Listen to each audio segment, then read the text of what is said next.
नमस्कार, prime debate में आपका स्वागत है। हम संगत टीवी के यूके और यूरोप के दर्शकों का भी स्वागत करते हैं। आने वाले लोकसभा चुनाव को लेकर टीवी चैनल पर ओपिनियन पोल की शुरुआत हो चुकी है। ओपिनियन पोल की माने तो देश की सियासत करवट ले रही है, लेकिन सवाल ये भी है कि क्या इन ओपिनियन पोल पर भरोसा किया जा सकता है और ये सर्वेक्षण आखिर कितना असर डालते हैं जनता पर। चुनावी सर्वेक्षणों को लेकर पार्टियों के बीच जंग तेज हो गई है। कांग्रेस ने इन सर्वेक्षणों पर पाबंदी लगाने की मांग की है, जबकि आम आदमी पार्टी ने कहा है कि बीजेपी उसके खिलाफ साजिश रच रही है। चुनावी रुझानों के सर्वेक्षणों में कथित हेराफेरी के चलते उन पर प्रतिबंध लगाने की कांग्रेस की मांग का विरोध करते हुए बीजेपी ने कहा है कि सत्तारूढ़ दल हर उस शख्स के मुंह पर टेप लगाना चाहता है जो उसके पक्ष में नहीं है। दरअसल एक टीवी चैनल ने दावा किया था कि उसके द्वारा किए गए एक स्टिंग ऑपरेशन में ये दिखाया गया है कि चुनाव के पहले सर्वेक्षण करने वाली कुछ एजेंसियां पैसे लेकर अपने नतीजों में फेरबदल करने को इच्छुक हैं। चैनल का दावा है कि उसके स्टिंग ऑपरेशन ने चुनाव सर्वेक्षण करने वाली 11 एजेंसियों को बेनकाब किया है। आम आदमी पार्टी ने भी चुनावी सर्वेक्षणों को अपने खिलाफ साजिश बताते हुए इनकी जांच की मांग की है। हालांकि आप सर्वेक्षणों के खिलाफ नहीं है, लेकिन पार्टी नेता अरविंद केजरीवाल ने एक प्रेस कॉन्फ्रेंस कर कहा है कि एनबीए को इस स्टिंग की जाँच करनी चाहिए। इस खुलासे के बाद कांग्रेस ने चुनाव आयोग का दरवाजा खटखटाकर ऐसी धांधली करने वाली एजेंसियों के खिलाफ एफआईआर दर्ज कराने और उन्हें प्रतिबंधित करने की मांग की है। पिछले कुछ वक्त से आ रहे अधिकतर चुनावी सर्वेक्षणों में कांग्रेस के मुकाबले बीजेपी को बड़ी बढ़त दिखाई जा रही है।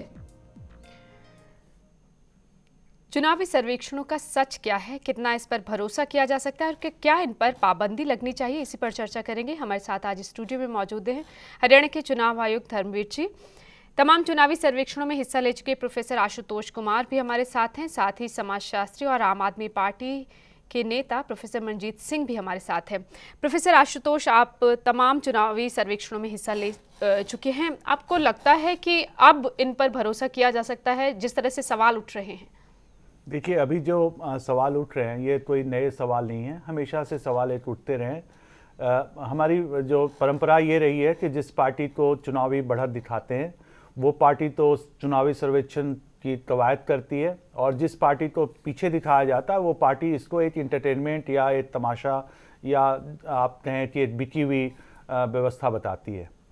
तो इसमें मेरा ये कहना है कि अगर कोई चुनावी सर्वेक्षण एक मेथोडोलॉजिकल रीजननेस के साथ किया जाए, जो एक परंपरा है सर्वेक्षण करने की, जो साइंटिफिक ट्रेडिशन है, उससे अगर किया जाए तो निश्चित तौर पर जो नतीजे आएंगे वो विश्वसनीय होंगे। पहली बात। जो ये चैनल दावा कर रहा है कि 11 एजेंसियों ने पैसे लेकर फेरबदल करने की बात कही है, अब इसके बारे में तो देखिए, अब स्टिंग ऑपरेशन हुआ है, अब उनके पास प्रमाण होंगे, वो प्रमाण पेश करें और लोग बताएं। मैं तो ऐसा नहीं कर सकता कि ऐसा नहीं होता, ऐसा कोई एजेंसी नहीं करती। जाहिर तौर पे इसका एक मनोवैज्ञानिक प्रभाव तो पड़ता ही है कि अगर आप सर्वेक्षण दिखाते हो, एक बहुत ही प्रतिष्ठित पत्रिका के बारे में न्यूज़ आया, मुझे नहीं पता कि कितना सही है गलत है, कि उसके जो सर्वेक्षण होते थे एक एजेंसी के द्वारा, उस पत्रिका ने उस एजेंसी के खिलाफ कारण बताओ या मतलब एक रिप्लाई मांग रहा है, क्योंकि एक सवालिया निशान लग गया है। तो और जबकि वो बहुत ही प्रतिष्ठित पत्रिका है जो कि विदेशों में भी और भारत में बहुत पढ़ी जाती है, अनेक भाषाओं में छपती है, तो इसमें जाहिर है कि एक सवालिया निशान तो हो जाता है। एक दूसरी बात मैं ये कहना चाहूँगा कि चुनावी सर्वेक्षण को हम बड़े संकीर्ण तरीके से देखते हैं। हम देखते हैं कि चुनावी सर्वेक्षण में बस हमारा मीडिया का, माफ़ कीजिएगा, मीडिया का नजरिया यही रहता है किस पार्टी को बढ़त मिल रही है, किस पार्टी को बढ़त नहीं मिल रही है। चुनावी सर्वेक्षण में जैसे मैं CSDS के लिए सर्वे करवाता हूँ, जैसा आपने बताया, तो हमने 2012 में 2009 में 51 क्वेश्चंस पूछे थे। उसमें एक सवाल ये था कि आपने किस पार्टी को वोट दिया, पोस्ट पोल था हमारा। बाकी 50 के 50 सवाल आर्थिक समस्याओं पर थे, उनके वो राजनीतिक समस्याओं के बारे में क्या सोचते हैं। तमाम पहलू और भी हैं, लेकिन सिर्फ जो ध्यान जाता है वो जीतने और बस इस पे कम पीछे रहने वाले दलों पर जाता है। धर्मवीर जी, आपसे पूछना चाहूंगी, लोकतांत्रिक प्रक्रिया को लगता है कि बाधित करते हैं ओपिनियन पोल? बिल्कुल करते हैं। जैसा कि प्रोफेसर साहब ने कहा, इसका एक साइकोलॉजिकल इफेक्ट तो होता है वोटर्स पर, और वोटर ये चाहता है कि उसको वो उस पार्टी को वोट दे जो जीते, तो इसलिए इससे थोड़ा इन्फ्लुएंस तो होते हैं। और कई दफ़ा ऐसा होता है कि सारे के सारे जो ओपिनियन पोल्स हैं वो एक पार्टी की तरफ होते हैं, कई दफ़ा ऐसी सिचुएशंस आती हैं, उससे उस पार्टी को जरूर फायदा होता है, मनोवैज्ञानिक प्रभाव, मनोवैज्ञानिक। और दूसरी पार्टी को लगता है कि भाई हर एक आदमी, जैसे कि मीडिया को बार बार, मीडिया अगर किसी चीज़ को बार बार कहे तो माइंड तो इन्फ्लुएंस होगा ही, तो इसका इन्फ्लुएंस जरूर होगा। लेकिन इसको किस तरह से रेगुलेट किया जाए, ये भी पूरे दुनिया में जहाँ पे भी डेमोक्रेटिक सेटअप है कोई वर्केबल सोल्यूशन नहीं निकल पाया है। यहाँ पर भी इलेक्शन कमीशन ऑफ इंडिया ने कहा है कि कब तक वो पब्लिश कर सकते हैं, और एग्जिट पोल जैसे होता है जिस दिन इलेक्शन हुए, क्योंकि हमारे यहाँ तो 5, 6, 7 फेजेज में इलेक्शन होते हैं, कई दफ़ा 5 में, अब 7 फेजेज में होते हैं, तो वो फेज भी बहुत 2-2.5 महीने स्प्रेड ओवर होता है। तो अब उन्होंने कहा जो भी एग्जिट पोल होगा उसका कोई भी एनालिसिस जो है या उसका जो रिजल्ट है वो पब्लिश नहीं किया जाएगा। तो कुछ रेगुलेशन इस टाइप के लोग, इसके लिए भी कुछ दिशा निर्देश होने चाहिए ताकि इनकी जो कहते हैं वास्तविकता कितनी है उस पर जो विश्वसनीयता पर सवाल उठ रहे हैं वो ना उठे। प्रोफेसर मंजीत, क्यों लग रहा है बीजेपी आपके खिलाफ साजिश रच रही है? हमारे खिलाफ तो कोई साजिश नहीं है। अरविंद केजरीवाल ने कहा है कि बीजेपी हमारे खिलाफ साजिश रच रही, वो भी कह रहे हैं कि ओपिनियन पोल पर वो भी सवाल उठा रहे हैं, और वो कह रहे, कई बार अरविंद केजरीवाल कह चुके हैं कि कई मीडिया घरानों को खरीदा गया है, पैसा पहुंचाया जा रहा है वहां पर। देखो जी, जो मीडिया के विरुद्ध तो बड़ा खुल के बोले हैं केजरीवाल, और वो ठीक ही बोले हैं, क्योंकि हर चीज़ जब बिजनेस में कन्वर्ट हो जाती है तो मीडिया की अगर क्रेडिबिलिटी ऐसे इरोड होती रहेगी, ख़त्म होती रहेगी, तो आप सर्वे क्या, आप मीडिया को भी सोचना पड़ेगा कि लोग कहेंगे यार ऐसे तमाशा है, एंटरटेनमेंट के लिए देखो, और वैसे कोई जो सर्वे को है, मुझे नहीं लगता कि अगर बार बार ऐसे ही होते रहे सर्वे, जैसे जो पिछले 10 साल में जो रिजल्ट दिखा रहे हैं, सर्वे कुछ दिखाते हैं और होता कुछ है, तो लोग कहेंगे यार थोड़ा वैसे मन बहलावे के लिए अच्छा है, जैसे कबूतरबाजी होती है, जो बड़ी कबूतरबाजी होती है, जहाँ काइट फ्लाइंग है, थोड़ा देख लो, तो लेकिन लोगों का उसका विश्वास नहीं रहेगा। लेकिन यहाँ तक मुझे जो लगता है, अगर मीडिया, भले इलेक्ट्रॉनिक मीडिया हो और ये पेड न्यूज़ जो चलती है, जिस किस्म का सारा चलता है, हम फील्ड में जाते हैं, लोगों को देखते हैं कि कैसे कैसे सारा होता है, आप भी जानते हैं, ये अगर बंद नहीं होगा तो लोग अखबार पढ़ने बंद कर देंगे, मीडिया को भी कहेंगे यार कुछ और ही देखो, ये न्यूज़ ना देखो। ये मीडिया की विश्वसनीयता पर भी सवाल है। बिल्कुल। और मुझे जो लगता है कि क्यों नहीं ये डेमोक्रेसी, मैं तो इसको सर्वे रोकने के हक में नहीं, रोकने में नहीं हूं मैं, चलने चाहिए, लेकिन अकाउंटेबिलिटी होनी चाहिए। अब जिसने गलत रिजल्ट दिए उसको बाद में इलेक्शन कमीशन फाइन क्यों नहीं करता है? अभी तो आपने लोगों की गलत ओपिनियन स्वे की, और they should be question and fine. So next time पर उनका बैन हो जाना चाहिए कि आपने पिछली बार इतना लोगों को गलत धोखा दिया, आपने, आपके सर्वे या तो हमें प्रूव करो कि इस टाइम अच्छे निकलेंगे, पिछली बार से क्या इंप्रूवमेंट किया, पिछली बार आपकी रिसर्च मेथोडोलॉजी क्या थी, ये क्यों गलत निकले, they owe this explanation to the election commission. सकता है जैसे प्रोफेसर मंजीत कह रहे हैं कि जो सर्वे करने वाली एजेंसियां हैं उन पर इस तरह से नकेल कसी जा सके कि अगर नतीजे गलत होते हैं तो उन्हें बाद में उन पर या जुर्माना लगे या कुछ इस तरह से हो। देखिए, इस समय कोई कानून नहीं है जो कि ओपिनियन पोल या एग्जिट पोल को रेगुलेट करते हों, उनकी मेथोडोलॉजी को रेगुलेट करते हों। तो डिफरेंट एजेंसीज, अब आप देख रहे हैं कि 15 साल पहले 2-3 एजेंसीज करती थी, अब 8-9 करने लगी हैं। तमाम एजेंसियां हैं, बहुत एजेंसीज हैं, हर एक चैनल अपनी कर रहा है, और चैनल्स की संख्या भी बढ़ गई है। तो यहाँ पे कोई रेगुलेशन नहीं है, और जब तक रेगुलेशन नहीं होगा तो आप किसी को भी बहुत गलत साबित नहीं कर सकेंगे, क्योंकि वो कहता है मेरे हिसाब से ये मेथोडोलॉजी ठीक है, एक दूसरा एक्सपर्ट होगा वो कहेगा कि मेरी ठीक है। Multiple methodology, there are too many methodologies. लेकिन और दूसरी बात ये है कि डेटा कलेक्शन ही सब कुछ नहीं है, किस तरह से डेटा को एनालाइज किया जाता है, किस तरह से उसको इंटरप्रेट किया जा सकता है, इन्वेस्टिगेटर कितना ट्रेंड था, बहुत चीजें हैं, उसकी अपनी एक्सपर्टाइज कितनी है। अब एक ही चीज को देखने के कई नजरिए हैं, स्टैटिस्टिकल एनालिसिस करने के भी बहुत रास्ते हैं, तो इसलिए it is very complicated issue. इसके ऊपर गाइडलाइंस बननी चाहिए, या एक कायदा, एक कानून बनना चाहिए। पाबंदी लगाने के पक्ष में आप नहीं? मैं समझता हूँ पाबंदी तो लगनी नहीं चाहिए, क्योंकि इससे जो है एक सोर्स ऑफ क्रिटिकल इंफॉर्मेशन जो सोसाइटी को मिल सकती है, वो बंद हो जाएगी। इस तरह से तो मीडिया को भी बंद करना पड़ेगा।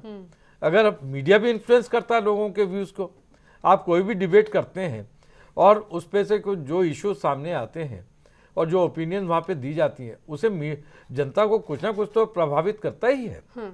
तो हर एक एनालिसिस, चाहे वो स्टैटिस्टिकल हो या नॉन स्टैटिस्टिकल हो या डिबेट हो, उसका एक फ़ायदा यह है कि इससे जनता में या एक ग्रुप में सोचने के लिए लोगों को प्रेरित हो। और जो एजेंसियां कर रही हैं या जो भी मीडिया हाउस है और जो उनसे अपेक्षा की जाती है कि वो निष्पक्ष हो और जवाबदेही हो उनकी। प्रोफेसर आशुतोष, एक सवाल प्रोफेसर मंजीत ने उठाया कि अब इसको तो लाइटली लिया जाएगा कि ठीक है ओपिनियन पोल है, देख लो, एंटरटेनमेंट है।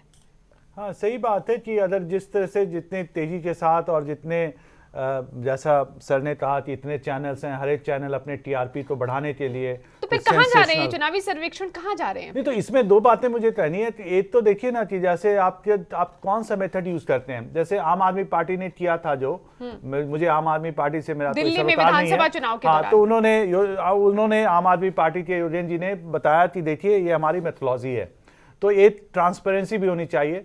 उसमें आपने कितने इंटरव्यूज किए, वो कितना रिप्रेजेंटेटिव सैंपल जो था, प्रक्रिया इस्तेमाल कर रहे हैं, प्रक्रिया बताएं, और आपने जिनका वोटर किया वो क्या मिरर इमेज है सोसाइटी के। उन्होंने इंटरव्यू में आपने कितना वक्त दिया, जैसा सर कह रहे हैं कि वो आपके जो इन्वेस्टिगेटर थे रिस्पोंडेंट के पास गए, कितना टाइम लगाया उन्होंने, है ना। और फिर सबसे बड़ी बात, मुझे मैं एक ऐसे जो कि मैं 2002 से सर्वेक्षण करवा रहा हूं, मुझे ये चीज़ पे बड़ी तकलीफ होती है कि सारा जो आप सर्वेक्षण करवाते हैं उसका निचोड़ ये होता है, उसकी जो परीक्षा होती है, जो अग्नि परीक्षा होती है, वो ये होती है कि आपने जो वो सवाल का जवाब क्या लाया, कि किस पार्टी को कितना वोट मिल रहा है। हाँ, कि कितने फीसदी अगर वहां पे आप गलत हो गए, वोट मिला और कितनी सीटें किसके खाते में गई, फिर तो आपका सारा सर्वेक्षण पूरा करता है। देखिए, हाँ, अल्टीमेटली ये भी सवाल है कि मेरे आखिर किस लिए तरह से ये हमेशा सामने लाया जा प्रॉब्लम सकता है कि कितने फीसदी वोट आप कहाँ समझ जा रहे रहे हैं हैं सर? और सीटें देखिए, कितनी जा रही है, और हाँ। अगर सीटें जा रही है तो किसके सीट में कौन है, फिर ये भी सामने आए। मुझे यूनिवर्सिटी में हमेशा ही हाँ जी कौन सा अकाली दल आगे जा रहा है, कांग्रेस जा रहा है, आज की सारा सर्वेक्षण बस इसी पे था। देखिए, जैसे खाने की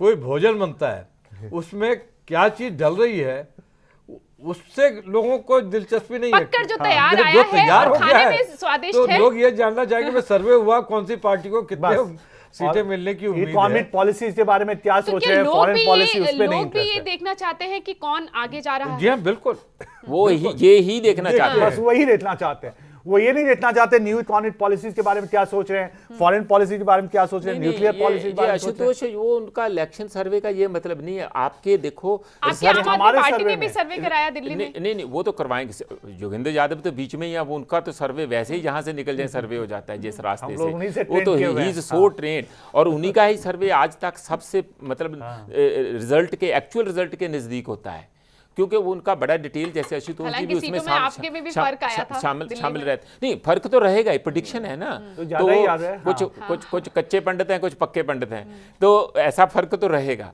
लेकिन मुझे ये लगता है कि आप ये एक ज्यादा बिजनेस ओरिएंटेड एक्सरसाइज भी है, TRP oriented exercise. What people get out of it, लोगों को इसमें स्वाय लोगों को नहीं मिल रही है, राजनीतिक दलों को तो मिल रही है। नहीं, उन्हीं को ही मिल रही है ना। तो आप लोगों को क्या है, आप इन्फ्लुएंस करने के लिए ही कर रहे हैं ना। हाँ। असल में तो उनकी जो रियल सेंस में अगर तो ये साथ हो कि ये सर्वे आया है, लोगों को कैसे वोट डालना चाहिए, किसको वोट डालना चाहिए, वो डिस्कशन का तो फिर भी उनका एक पॉलिटिकल कॉन्शियसनेस, जो उनकी अवेयरनेस उनकी उसमें शामिल होता है, कौन राजनीतिक दल जनता के लिए क्या कर सकता कर रहा है। लेकिन ये तो बिल्कुल पब्लिक जो ओपिनियन है उसको स्वे करने के लिए अगर मैनिपुलेटेड हो, तो मेरा ख्याल है कि वो लोग कल्प्रेट हैं।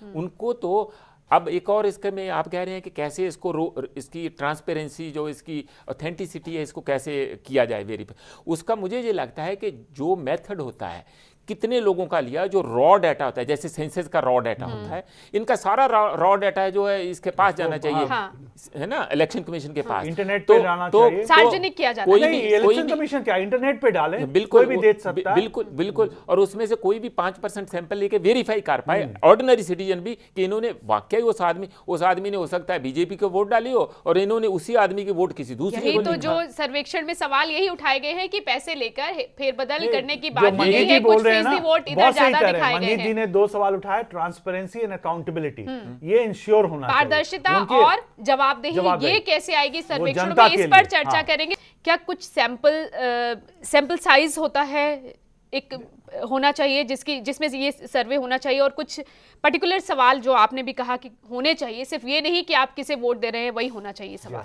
दो चीज़ें हैं ना, देखिए भारत में जैसे इंडियन सोसाइटी देखिए बहुत डाइवर्स है ना, तरह तरह के समुदाय हैं, जातियां हैं, धर्म है, और ये मानी हुई बात है कि धर्म और जाति और रीजन, लैंग्वेज सभी चुनाव जो प्रक्रिया होती है उसमें अपना प्रभाव डालते हैं, है ना। ये कहना कि जाति और धर्म का कोई प्रभाव ही नहीं होता जब लोग अपने चॉइसेस करते हैं, तो एक तो ये हो गया। तो आपके सैंपल में रिप्रेजेंटेटिव सैंपल होना चाहिए। सैंपल साइज की मैं बात कर रहा हूं, कितने सैंपल साइज देखिए 5 लाख 10 लाख। अब देखिए ये तो आप कोई तय कि भारत में जैसे बहुत सारे हमारे नेता कहते हैं कि ये 5000 से कैसे आप कर सकते हो। मेरा कहना है जैसे आप चावल उठाते हैं, आप क्या सभी चावल के दाने देखते हैं? आप कुछ चावल देखते हैं, उससे आपको पता चल जाता है कि चावल कैसा है। तो वो जो चावल आप उठाते हैं, तो इसी तरह से अगर आप सैंपल सही साइंटिफिक तरीके से एक वैज्ञानिक प्रक्रिया से अगर आप सैंपल करें, मिशिगन स्कूल का मेथोडोलॉजी पूरा परफेक्ट किया हुआ है, अब वो इंटरनेट पे भी अवेलेबल है, अगर आप वैसे करते हैं। आपको लगता है जो एजेंसियां आप सर्वे कर रही है वो ये सारे नहीं, वो नहीं करती, बिल्कुल नहीं करती। मंजीत जी ठीक कह रहे हैं, बहुत बिल्कुल नहीं करती। वो लोगों को पैसे मिलते हैं, टीआरपी बढ़ाने का मौका मिलता है, कुछ अलग हटकर आप अगर बात करते हैं तो वो भी होता है। मीडिया के अपने सरोकार होते हैं, मीडिया कॉर्पोरेट हाउसेज चलाता है, ये सब तो मानी हुई बात है। लेकिन एक बात और मैं कहूंगा कि देखिए हमारे यहाँ डेमोक्रेसी है, और जैसा सर ने कहा कि आप किसी को रोक नहीं सकते, रोकना भी नहीं चाहिए। Right to expression of thought है, राइट टू एक्सप्रेशन है, हमारे यहाँ फंडामेंटल राइट है। लेकिन एक बात है कि मीडिया को भी अपनी दुकान चलानी है ना। तो अगर इस तरह से कोई अगर एजेंसी करती है और इस तरह से फर्जीवाड़ा करती है इस तरह से, तो उस मीडिया की क्रेडिबिलिटी भी जाती है ना। तो लोग याद भी रखते हैं, ऐसा नहीं कि लोग बिल्कुल नहीं याद रखते। और अगर बार बार ऐसे ही करते रहें तो लोगों की विश्वसनीयता जो चैनल्स की हैं वो भी कम जाती हैं। और बहुत सारे आप देखेंगे कि बहुत सारे जो जर्नल्स हैं, मैगजीन्स हैं, वो क्लियर कट बताती हैं कि हमारा ऐसे सर्वे हुआ, हमने इतना किया। एक होता है रैंडम सैम्पलिंग, है ना, जैसे एग्जिट पोल है। एग्जिट पोल तो मुझे लगता है बिल्कुल बैन कर देना चाहिए। एग्जिट पोल तो इसमें कोई मेथोडोलॉजी नहीं होती। आप जाते हैं वहां पे, जहां पोलिंग बूथ पे जो पकड़ में आता है उससे आप पूछना शुरू कर देते हैं, 2-4 सवाल पूछते हैं, उससे आपको क्या पता चलने वाला। और दूसरी बात जैसा आपने कहा वो बिल्कुल सही था कि चुनावी सर्वेक्षण जो भी हो उसमें सिर्फ ये सवाल ना हो कि आपने किसको वोट दिया या पिछली बार आपने किसको वोट दिया, उसमें और भी सवाल आने चाहिए। केवल चुनाव में ये नहीं होता किस पार्टी को आप वोट दे रहे हो, किस पार्टी को नहीं वोट दे रहे हो, आपको और भी सवाल पूछने चाहिए। धर्मवीर जी, जो बातें प्रोफेसर आशुतोष कह रहे हैं कि ये होना चाहिए, ऐसे होना चाहिए, अब जो एजेंसियां कर रही हैं या जो मीडिया हाउसेस कर रहे हैं वो करें इस तरह से काम, इसे कौन तय करेगा? देखिए जैसा मैं बात फिर घूमकर सरकार पर आ जाती है कि आप बनाइए। सारा कुछ जो है गवर्न होता है, क्या कोई कानून बना हुआ है या नहीं, क्या कोई सेंट्रलाइज्ड गाइडलाइंस बनी है या नहीं। क्योंकि हर एक एजेंसी जो सर्वे करती है उसकी जो सर्वे करने की मेथोडोलॉजी है उसमें फ़र्क हो सकता है। हालांकि इसके ऊपर काफ़ी एडवांसमेंट हो चुका, काफ़ी इसमें लोगों ने विशेषज्ञों ने अपना दिमाग लगाया है और बहुत अच्छे एक मेथड्स भी सजेस्ट किए हैं। लेकिन उन मेथड्स का कोई क्लासिफिकेशन नहीं है, पब्लिक में कोई जानकारी नहीं है। अगर कोई वेरीफाई करना चाहे तो कोई मेथड देता नहीं है, बड़े छिछले ढंग से पेश वही बात जो कह रहे कि सार्वजनिक किया जाना चाहिए, इंटरनेट पे कर सकते हैं। मैं जिस प्रश्न पे आ रहा हूँ वो ये है कि इसको रेगुलेट कौन करेगा। रेगुलेट करने का एक ही सिर्फ हमारे यहाँ सोर्स है, वो है इलेक्शन कमीशन ऑफ इंडिया। तो कोई कानून में चेंजेस आने चाहिए। आज कांग्रेस ने किया है, उनके पास उन्होंने पाबंदी की मांग की है। नहीं, पाबंदी लगाना तो बिल्कुल ये बैन करने वाली बात है। नहीं सर, एग्जिट पोल पर तो बैन किया जा सकता है। देखिए नहीं, चुनावी ये वाले सर्वेक्षण की बात मैं ये मानता हूँ एग्जिट पोल इतने बुरे नहीं है अगर उनका खुलासा अगर इलेक्शन खत्म होने के बाद आता है, काउंटिंग से पहले आ जाए, लेकिन पोलिंग होने के बाद सारी पोलिंग होने के बाद अगर कोई पब्लिश कर रहा तो उसका कोई इफेक्ट नहीं होगा वोटिंग पर। लेकिन यहाँ तो लगता है कि मनोवैज्ञानिक असर डालने की कोशिश की जाती है। मैं जिस प्रश्न पे आ रहा हूँ वो ये है कि एग्जिट पोल से ज्यादा इंपॉर्टेंट है ओपिनियन पोल्स इलेक्शन से पहले, और उन इलेक्शन पोल्स पर को कैसे रेगुलेट किया जाए और कितने दिन पहले तक किया जाए। अब समय निर्धारित होनी चाहिए। अगर आप 2 दिन पहले करते हैं और तुरंत कंप्यूटर से उसको एनालाइज करके 1 दिन पहले पब्लिश करवा देते हैं तो फ्रेश इलेक्शन होने जा, एक दिन में इलेक्शन होने जा रहा है, उसी दिन इलेक्शन हो रहा है। हाँ, उससे बहुत असर पड़ता है। ठीक। वैसे मैं इसके हक में तो नहीं, वो बैन होना चाहिए क्योंकि उससे बहुत सारे और सवाल जन्म ले लेते हैं, लेकिन इसकी ज़रूरत क्या है? इलेक्शन तो एक कॉन्फिडेंशियल है, आप सीक्रेट बैलेट है, मैंने किसको वोट डालना है मुझे मैं क्यों बताऊं भी आपको? जो मेरा प्रिविलेज है, ठीक। उस सीक्रेसी को, उसकी सीक्रेसी को मेंटेन करना, रखना मेरे पास तो नहीं, ये है ही गलत बात। उन जो देखा जाए मॉरली गलत बात है, डेमोक्रेटिक प्रिंसिपल्स के भी अगेंस्ट है, ये मेरा प्राइवेट राइट है। मैंने बीजेपी को वोट डालना है तो जबरन तो किसी से पूछा भी नहीं जाता। जबरन नहीं, आप किसी को जाओगे, उसको थोड़ा बहुत बोलोगे, थोड़ा बहुत परसुएट करोगे, तो अपने में इंटरेस्ट के लिए हम भी रिसर्च करते हैं। एक वक्त था राजनीतिक दल इसलिए करते थे कि उन्हें पता लगे कि वो कहाँ खड़े होते हैं। अब जो वो है अपने ना उसके लिए करवाएं, एक सर्वेक्षणों का मकसद बदल चुका है। नहीं, अगर वो करवाएं 100 बार करवाएं, वो अपनी पार्टी के लिए करवाएं, अपने इन हाउस करवाएं।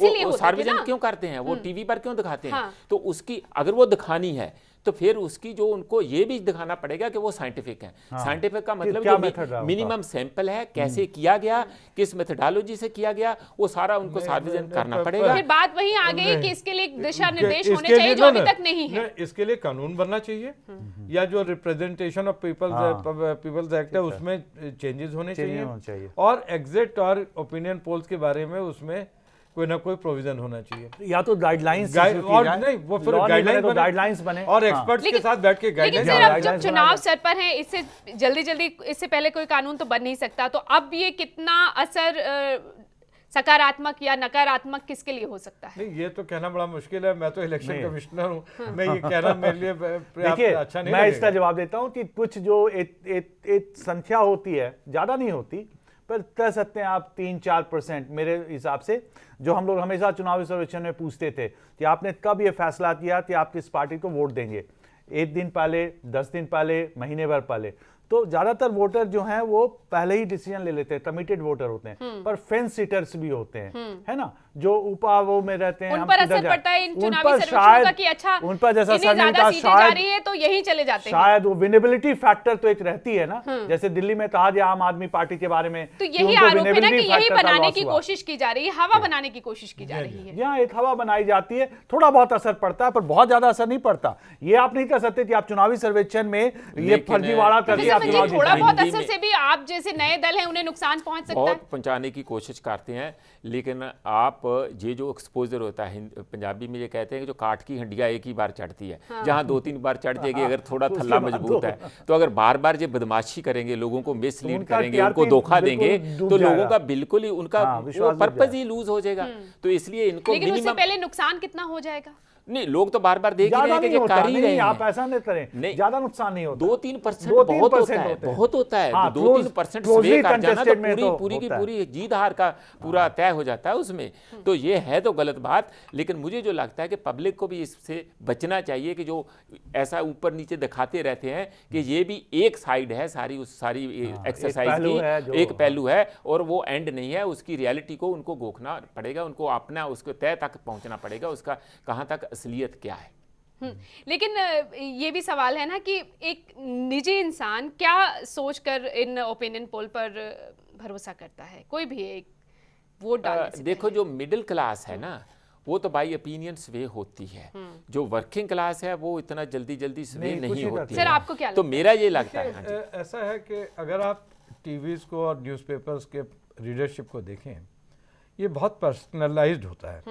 मैं किसी चैनल को ज़्यादा देखता हूँ, कोई दूसरा व्यक्ति किसी और चैनल को देखता है, मैं किसी अखबार को ज़्यादा तवज्जो देता हूँ, उसमें जो भी छपता है उससे मैं इन्फ्लुएंस जरूर हूँगा, थोड़ा बहुत तो हूँगा, unless I am educated, rational, I am impartial. जैसे सरदार साहब ने कहा कि बहुत ऐसे लोग होते हैं कि मन से वोट डालते हैं, एनालाइज करते हैं किसको वोट डालना है। बहुत सारे जो है वो हवा के साथ बहते हैं और बार बार अगर वही खबर पढ़ने को मिले, तो इसलिए मैं ये कतई मैं मानने को तैयार नहीं हूँ कि इसका कोई इन्फ्लुएंस नहीं होता। इसका इन्फ्लुएंस होता है, सीमित प्रभाव, और उस स्थिति में ज़्यादा होता है जबकि सबके सब चैनल एक ही दिशा में जा रहे होते हैं। ये भी बड़ा सवाल। तो आखिरकार जिम्मेदारी फिर घूम फिर कर आवाम की बन जाती है कि वो अपनी आंखें खुली रखे और ये देखे कि कौन सही कौन गलत है। अवाम की तो आंखें खुली है पर उनके सामने सही असलियत दिखानी और थोड़ा मीडिया भी सोचे इस बारे में, अपनी जिम्मेदारी को समझे, मीडिया भी अपनी जिम्मेदारी समझे, है ना। उनकी भी सामाजिक प्रतिबद्धता है, उसको वो समझें। लेकिन अब जब आरोप ही अब आम आदमी पार्टी पर मैं ये लगा रही पर है ये भी मीडिया मैं पे। मानता हूँ इलेक्शन होने से पहले इस पे ज्यादा चर्चा होती है, जी, लेकिन इलेक्शन के जो 5 साल की अवधि है उसमें तब तमाम दिशा निर्देश भी बन सकते हैं, जी हाँ। कानून भी बन सकते हैं, लेकिन तब इसकी कोई बात कोई नहीं बात करता। नहीं। सही बात लेकिन है। जब जिस राजनीतिक दल को खतरा होता है अपने लिए, वो मांग करने लगता है कि इस पर पाबंदी लगा दो। नहीं, इलेक्शन कमीशन ने कहा था जी पाबंदी लगे, उन्होंने लेकिन कहा था कांग्रेस रेगुलेट ने किया नहीं जाए। माना। लेकिन उस पर सरकार ने कोई उसने काम नहीं नहीं किया। अब माना, कांग्रेस हाँ। खुद गई है अब चुनाव जब आयोग इनकी- के पास। हाँ, तो अब- मैं ये मानता हूं कि ये कोई भी चीज जिसको हम करना चाहते हैं, आज करना चाहते हैं, उसे छोड़ना नहीं चाहिए। जो सही है उसे जरूर करना चाहिए। तो जिम्मेदारी अब सरकार की बनती चाहे है। वो ऑर्डिनेंस निकालना हो, जिम्मेदारी हाँ। ऑर्डिनेंस निकालना भी इतना आसान नहीं होता है, क्योंकि इस पे बड़े इसके it is not a very scientific issue as yet. इसको कैसे रेगुलेट किया जाए, इस पे बहुत सोचने की इस जरूरत पर है। आखिरकार जिम्मेदारी सरकार की बनती है कि वो वक्त से पहले नहीं, चुनाव मुझे से लगता पहले है इस पर इलेक्शन जागे और कमीशन की कुछ जिम्मेदारी ठोस ज्यादा काम बनती है। करे। इलेक्शन कमीशन को ज्यादा एक्टिविस्ट होना चाहिए। There is no provision in the act. Sir आप मांगिए ना। आप मांगिए सर, नहीं, आप- बस आपकी please listen- credibility है। Sir, ji. No no I am saying कि साहब आप कानून में रह के ही कुछ कह सकते हैं। नहीं, आप कानून मांगिए। नहीं नहीं, लोग इलेक्शन कमीशन आप ने पर लिखा trust है, है। एक बात सुनिए, इलेक्शन कमीशन ऑफ इंडिया ने लिखा है हाँ जी। कि इस पे कोई ना कोई रेगुलेशन बनना चाहिए। लेकिन हुआ नहीं उस पर कोई काम। और बहुत पॉलिटिकल पार्टी समय समय पे कहती नहीं, लेकिन कभी इसके ऊपर गंभीरता से सोचा चर्चा नहीं नहीं हुई या कोई कभी विचार पार्लियामेंट में डिबेट गंभीरता नहीं से हुई। नहीं, सिब्बल ने कहा कि नहीं करेंगे हम। पहले सिब्बल ने कहा था लॉ नहीं मिनिस्टर के करेंगे। तौर पे। हाँ। अब वो उनके- हवा कुछ और चल रही है, अब हाँ, कुछ तो और मांगे। अब- शुक्रिया आप सभी का इस चर्चा में शामिल होने के लिए। चुनाव से पहले सर्वेक्षण शुरू हो जाते हैं, कई बार ये सर्वेक्षण गलत भी साबित हुए हैं, फिर भी इनमें दिलचस्पी रखने वालों की कमी नहीं है। हालांकि ये भी सच है कि मतदाता का मन कब पलट जाए कोई नहीं जानता। नमस्कार। खबरों की दुनिया में आइए, हमारे साथ कहीं भी और कभी भी जुड़िए। हम मिलेंगे फेसबुक पर, हम दिखेंगे यूट्यूब पर, हमें फॉलो कीजिए ट्विटर पर। खबरों के साथ बने रहिए रात दिन।